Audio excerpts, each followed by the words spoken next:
Hello, viewers. Welcome to Viewpoint on ITV. I am Caroline Okonji. So, today on Viewpoint, let's talk about the insecurity that has been affecting Nigeria as a country and how it affects our economy, our agricultural sector, and most importantly, our means of livelihood. Security is the most important element if you are talking about whether state development or national development. No investment can thrive when there is no guaranteed security. And I don't think any economy can grow. I don't think any country can do well if the security architecture of that country is not such that it's able to arrest things that will make investors scared to put their investments in that very environment. And then on the issue of Donald Trump, some people say it's threatening Nigeria, but I don't think it's threatening Nigeria. The issues raised that led to Donald Trump and the Secretary of War of the United States wanting to come to Nigeria, those issues, are they real? Those are the questions to ask. The killings, are they real? Is there massacre of people, whether Christians or non-Christians? I don't believe that the people that are doing it, that they are Muslims, because I don't know that Islam does not encourage killings. So for them to think that they are on some mission for God in quotes, and nobody has been able to stop them. We have a country where the security agencies have not been able to curb these things for so many years. 8 years of Buhari is gone. We are post 2 years now talking about arbitration. That's 10 years. And in a country like Nigeria, you still see where they will show you on video where people are being killed and buried. The question when some people talk, the question I always ask them is it because those that are affected are not directly related to it? So I think that the American government, coming out to say that if Nigeria cannot solve it, they want to come and solve it. I think it's a wake-up call on one, the president, who is the commander-in-chief of the armed forces, who is the chief security officer of Nigeria, to either do the needful and let every Nigerian feel protected within our country. As of today, obviously insecurity has become a thing of concern for every Nigerian. And primarily from our own research, I personally have realized that the insecurity is given birth to by Nigerians themselves, in line with the high rate of corruption in the system. Insecurity can only reduce when the corruption level is reduced. The primary cause of insecurity in our society is lack of consequences to crime. So if there are consequences, as we all know, the Nigerians are very good in abiding to laws when there is consequences to the crime they commit. So the Nigerians are very good in taking advantage of loopholes when there is no consequences to their crime. If you pay attention to Nigerians that are in diaspora today, you realize that 80% of them are very law abiding over there. The primary reason for that is because in the Western world, the consequences to crime is non negotiable. So, but coming back home today, we all have seen it, taking a negative toll on our society, and we all are, affected by it in one way or the other. Talking about foreign intervention, to Nigeria. We all, I wouldn't say we all know, but for me, it is obviously clear that this was expected at a point. It's in two ways. One way is because of the applications of the current uh, uh, federal government, the steps they are taking to boycott American. The country we are living in right now is a one party system. And obviously, it's not healthy for the country. We see governors, everybody moving to APC today. So Nigeria is in the state of in the state of surgery. So we need a surgery at this point because a society that does not have a competitor is as good as doomed. What am I to say right now is concerning the herdsmen that come to our community here. Those are real cow. They normally come with their cow to eat people cross here in my community here. They used to come here, come with their cow, instead of them to move along the road so that their cow will not eat grass from the road. They will take those cows to the people's farm in community. They will be eating their cross. Some will have cassava, some will have yam. Those cows will not destroy those cross in their farm. Many occasions, those people they will come to me, started explaining what is going on in their farm concerning the herdsmen with their cow. We don't want such a thing from the community. The way they are damaging people crossing here in community is very bad. Also, in our secondary school in Umtekon here is very bad. There is no window in those school, no door. There are some iron shed that those children are using to sit in the school. Some boys, we don't know them, they will go there, destroy those shed, pack those iron and bend it, fold it and take it to somewhere they will go and sell those iron. It's the iron that they are taking from the shed. They will remove the wool that the children will use supposed to write in school. Then we remove those one away from the shed. Then we fold the iron, take it away to go and sell it to wherever they want to sell it. We doesn't want such a thing in community. We are still pleading, we are begging so that they can also support us. It's supposed the school is well available for us. The school is well built. Those window they have been fixed. Those doors have been fixed. By the time those door or window are being locked, I believe that they can never go there and be stealing those iron share in school. First and foremost, let me start with how it affects our livelihood. You will discover that when farmers can no longer access their farms, they can no longer cultivate crops, you find out that there is food shortage and there is food insecurity. People will be hungry and the few crops or agricultural products, the price will skyrocket, which will result in inflation. And if the prices of foodstuff increase, every other thing will increase to catch up with the prices of foodstuff. You'll find out that when there is insecurity, people can no longer travel. You find out that you see situations where buses are stopped and everybody is kidnapped.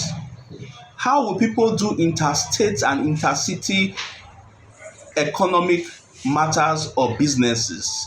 You find out that everyone is holed up in his own state or in his own city without being able to do cross country businesses. And again, you find out that foreign investments run away from countries or places where there's insecurity. Where there's insecurity or fear of the unknown, money flies away. People start taking out their finances, their investment, and running away from that country. That is the problem Nigeria is facing, and it is not good for our economic development. And if need be, what stops us from asking for help? If your house is on fire and only you cannot quench the fire, will you not call in neighbors to help? I have spoken against his rhetoric before, but we should look beyond how he speaks. We all know Donald Trump, he will always be Trump. But we must look beyond that and see how we can be helped. Now, Donald Trump seems to have the list of people who are behind this mess that we are in, and so everyone is jittery.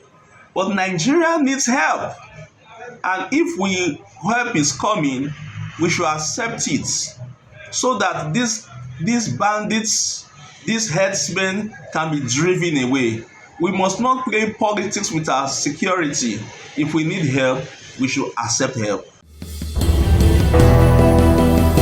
Insecurity in Nigeria ranges between banditry, insurgency, kidnapping, and of course, these ethnic clashes. We cannot rule that one out.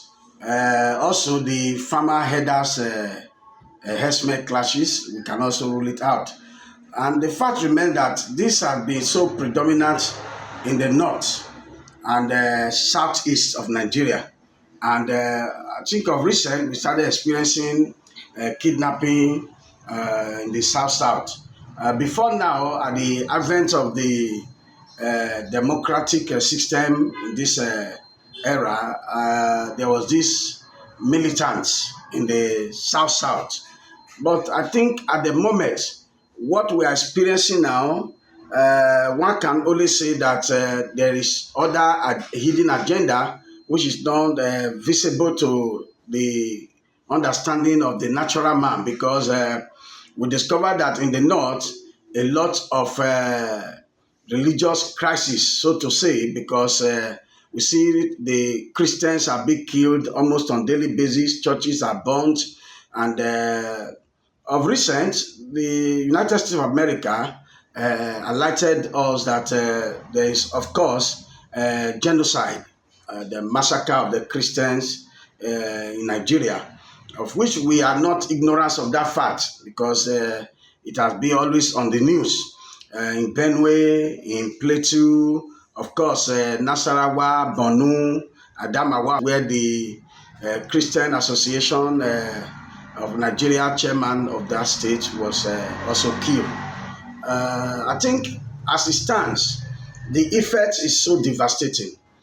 For example, you are going to discover that, especially in the northern region, there's going to be restriction of movements, transportation. Of course, also in the south, because you cannot move so freely, because fear of being kidnapped is there, and these herdsmen issue, because like in our community of recent, we saw some of these people also creating some problem, resulting in killings, and of course, those things are likely to have adverse effects on our economy, and of course, in the movement of citizens. Insecurity is affecting our culture, is affecting food production, short of food, short of yams. At the same time, years back, we see yams everywhere, plantains everywhere, and all that. So, if I may say, but Nigeria is a nation, country, and we also have a stake. But since our government are proving the otherwise, what do you expect us to do? Everywhere insecurity. City where we are, just security, Fulani expert everywhere. Tiala and all those terrorism and all that. Not until they browned these bandits as terrorists, I think they won't do anything about it. To a large extent, they're being funded by powers on high. At this point, Nigerians are helpless, and that's the gospel truth. We're helpless. The nation is on the standstill, nothing is working. Nothing at all is working. And so, if now our president is beginning to wake up and ask for assembly, it's the right call towards the right direction. They should wake up and do something. Because for too long, I think some persons are making profit out of this banditry and whatever is going on, this so-called Boko Haram and all that. How can you have in a nation, in a country that we are Nigeria, our nation, we have no other country, whether we travel to America, wherever, we're still Nigerians. Just imagine, in this same nation, we have Sharia law. Does it make any sense? I will say we want Nigeria. It doesn't make any sense. I don't know if we are Nigerians anymore. I don't know the right word to say. And I think the Northerners, it's high time they wake up to know we are Nigerians. We are one Nigeria, one nation. Nigeria is not for me alone. It's not for the North. It's not for the Igbos. It's not for the Yoruba. It's not for the Edos. It's not for the Shekiri or Jaws or whatever. It's for everybody. And when we wake up to that responsibility, I think and I believe Nigeria will go forward. The security of life and property and the welfare of the citizenry is the primary obligation and duty of the government as enshrined in our constitution, particularly under chapter 2, precisely section 14, subsection 2b, where it says that the government primary responsibility shall be to provide welfare of the citizens and security of lives and property. And that, be that as it may, it seems that our security issue has lingered for such a long time, that it beginning to give some inferences, that people are beginning to infer that there's more to it. There are people who are cashing out on this, our insecurity, which shows that it's being politicized. There's more to it. Because in my own honest view, I feel that whatever challenge you have in this insecurity can squarely be handled and tackled by the government, except that they are having some cold feet, probably because of some of their interests or you know inordinate benefits they are getting from it.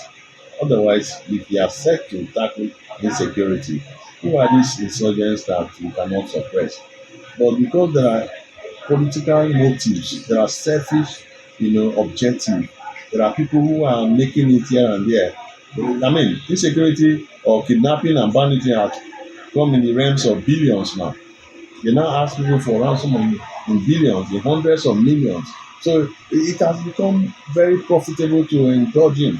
So people have been encouraged to get into it because government has provided a veritable ground for it to fester. So now I think that since Nigeria is a sovereign nation, foreign intervention cannot happen. America cannot invade Nigeria without incurring the wrath of the international community. But as a sovereign nation, your internal affairs are to be managed and handled by you and not to another nation. But America being the number one world police of all the nations, you don't expect them to fold their hands and watch the gory scenes that are flowing out from from Nigeria every day, where people are being beheaded recklessly and ruthlessly, where people lives have been turned upside down, people have been named and brutalized, people have been chased away from their ancestral homes, and nothing is being done, despite the amount of budget, huge humongous money they've been budgeted for fighting insecurity. It ends up in private courts. And the kind of, when you fight a war that those who are fighting it are part of it, it becomes difficult to win. But most of the people fighting insurgency and insecurity are part of the problem. So that's why it becomes a problem. So I don't think that it is impossible for America to invade Nigeria. It has happened in the past. We blame first the federal government and the state government, not only Edo State. It's no more news. We are aware how the bandit came into Nigeria. I would not want to dwell on it too much. It affects the community, even the rural area. I have farmers that are even farming on their own inside my farm. I have almost 50 laborers. Do you know if I didn't employ security people, that village would not have been going to farm at all? And yet we are not feeling the impact of either the state government or the federal government. This place is a bit fair. What of Benue and Plateau? The government should wake up. For a very long time now, the issue of our insecurity, has been quite alarming. Yes, as a nation that is suffering insecurity, the economy of such a country is going to be stagnated. As a country is also seeking to grow our economy, it is also very important that investors from around the world are attracted to invest into the economy. And then let's also look at our citizens. If there's unrest regarding, if the liberty of the people is being threatened, there's no how people can go about their daily endeavors. Right now, it's also the present issue that farmers no longer go to their farms at will because of the issue of banditry, kidnapping, and all of that, which is a major problem in our current society. It is also to that effect that we as human rights activists within our own capacity are crying out to the government to ensure that the right security apparatus is being employed, and then that the government of the day is like trying to focus more their energy is being channeled to address the issues of insecurity as the ultimate unrest in our nation. Well, with no reasons to dispute that Nigeria currently is going through insecurity, like you rightly said. But then, as a president of a country which we believe should also be inclined to international law, we see it as a disrespect, to Nigeria as a sovereign state. Yes, before we engage, there are rules of engagement. If Nigeria as a sovereign nation is in one way or the other having a bilateral agreement or a diplomatic agreement with the US, inviting the US government to intervene in an issue, then it will be a different case. And then the reasons why I, as a person, which I'm also entitled to my opinion, will not support that effort is because the United States, when it comes to military intervention, has a very poor record, because we've seen instances of countries where they intervene and such countries were left in ruin, and Libya is a forceful example in Africa. Amid insecurity that is currently affecting Nigeria as a country and its citizens, with different reactions from our respondents who also called on the federal government to do the needful to boost the security of lives and properties of citizens. They also reacted and made reference to the intervention statement made by the United States of America's President Donald Trump, calling it a welcome development, and it should also be something that should be welcomed by the country. It is Viewpoint on ITV. I am Caroline Okonji.